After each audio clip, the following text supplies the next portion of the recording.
Halo guys, welcome back to my YouTube channel. Nah, di video kali ini aku akan menjelaskan tentang konsep keperawatan kritis. Sebelum kita lanjut, jangan lupa klik tombol like, komen, dan juga subscribe.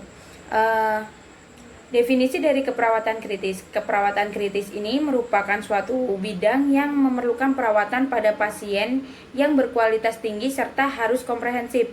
Nah, pada proses keperawatan ini juga memerlukan pendekatan yang sistematis, di mana perawat dalam melakukan keperawatan kritis dapat mengevaluasi masalah yang dialami pasien dengan cepat. Pasien dengan penyakit kronis ini merupakan keadaan akut disfungsional pada organ sampai dengan potensial penyakit hingga dapat terjadi kegagalan pada organ yang reversibel. Nah, sedangkan pada pasien dengan kritis akut merupakan pasien yang membutuhkan pemulihan kembali secara cepat, ataupun apabila tidak, pasien dapat menuju pada kondisi kritis yang kronis, bahkan dapat meninggal dengan masa kritis akut.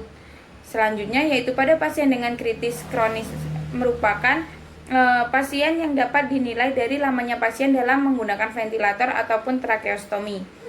Selanjutnya yaitu peran perawat dan fungsi perawat keperawatan kritis.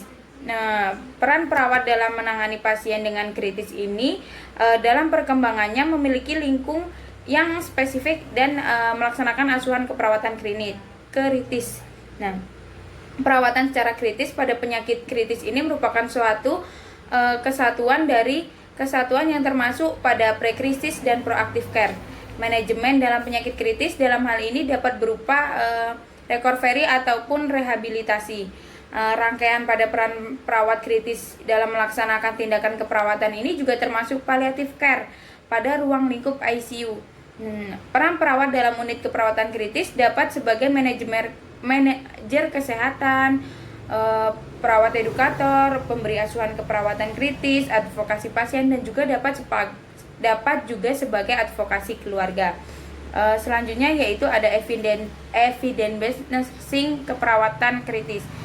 Di sini yaitu peran perawat dalam membuat keputusan klinis itu sangat penting secara efektif, tepat waktu, serta sesuai dengan tanggapan dalam memberikan pelayanan kesehatan, seperti apa yang perlu dikaji pada pasien dan intervensi apa yang paling tepat dalam diberikan pada pasien. Selanjutnya yaitu ada end of life dalam keperawatan kritis.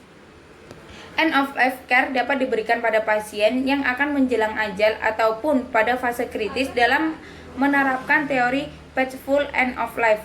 Teori ini mencakup konsep pada persiapan yang baik dan dalam menghadapi kematian.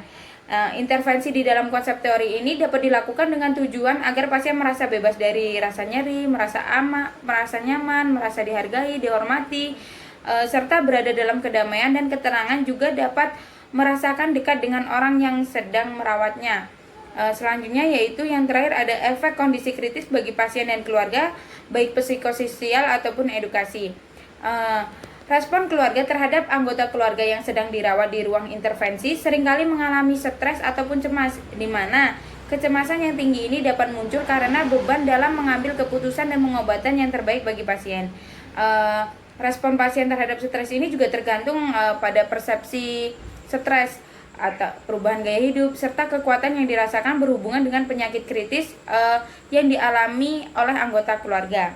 Ada 3 domain yang dapat dilakukan dalam pembelajaran, yaitu 3 domain perilaku manusia atau pembelajaran untuk dapat mempertimbangkan kapan mengembangkan rencana pendidikan merupakan suatu domain efektif, serta domain psikomotor.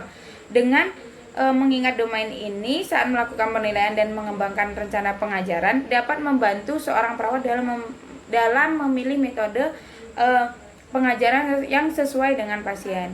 Mungkin itu saja yang dapat saya sampaikan. Terima kasih.